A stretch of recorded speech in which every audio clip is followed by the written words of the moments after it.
On behalf of the Society for Conservation Biology, I'm excited to present to you about the changes taking place in our organization. We are moving to become a truly global collaborative network that fully recognizes and celebrates the diversity in our membership and the work SCB does around the world. In this presentation, I want to describe to you how SCB is going to realize our mission to advance the science and practice of conserving biodiversity through a process of regenerative change. Our society was formed in 1985 in response to the emergence of a new crisis discipline, which was called conservation biology. The crisis has emerged not just in North America, but in all regions around the world, and is affecting all the biomes on the planet. Because this crisis is a global one, we have some very large challenges to solve, and in the next 5 to 10 years, our society needs to adapt to stay relevant and to continue to have impact. We need to assess our historical relations with each other, address the imbalances between the wealthy countries and poor countries. We need to fix conservation practice in terms of who gets to participate in decision making, which knowledge systems inform the science that is done, what kind of conservation is practiced, and amplify the voices of indigenous communities and women. Well, the field of conservation is also changing. What we used to call conservation biology has now evolved into a multidisciplinary science. In order to move forward, we need to recognize this disciplinary diversity and embrace it in the way we address conservation challenges. We need to embrace the diversity of the membership within our society across 6 regions, chapters, global programs, working groups, and task forces.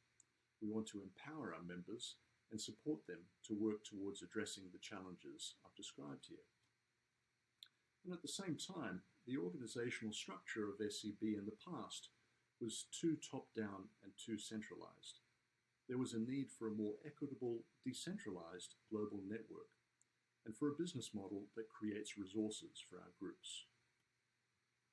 There was a need for a new governance structure that addresses historical power inequities, empowers sections, aligns formal and informal power, and reduces bureaucracy, and supports disciplines that are underrepresented in conservation science. So we are reorganizing the way we support our members and the important conservation work they do. In the past year, we have made good progress in implementing a transition to a global collaborative network that can address all these issues.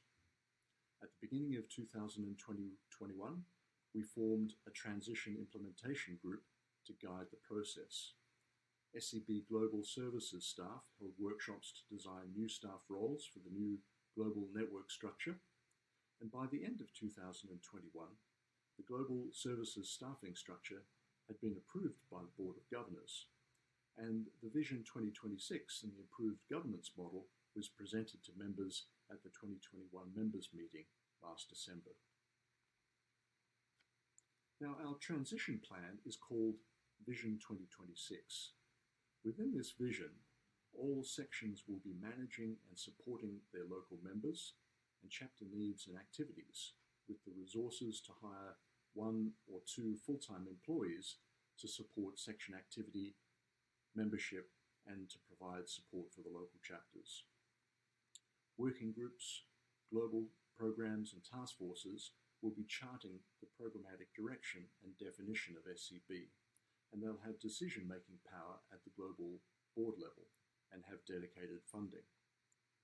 Diversity, equity, and inclusion will be operationalized into decision-making across the network, again with dedicated funding to support this. There will be equitable pathways and access to leadership roles that are explicit and resourced. Also a part of the Vision 2026, we will grow a movement of more than 10,000 members who consider SCB the home for their conservation projects and careers. New services and programming will support this worldwide movement, in addition to what we do well, which is to run conferences and publish high-quality journals. Global services will empower the staff of our regional sections, and they will facilitate global network function and health, and manage global systems. Now today I want to present to you the new global governance structure and the business model that underpins Vision 2026.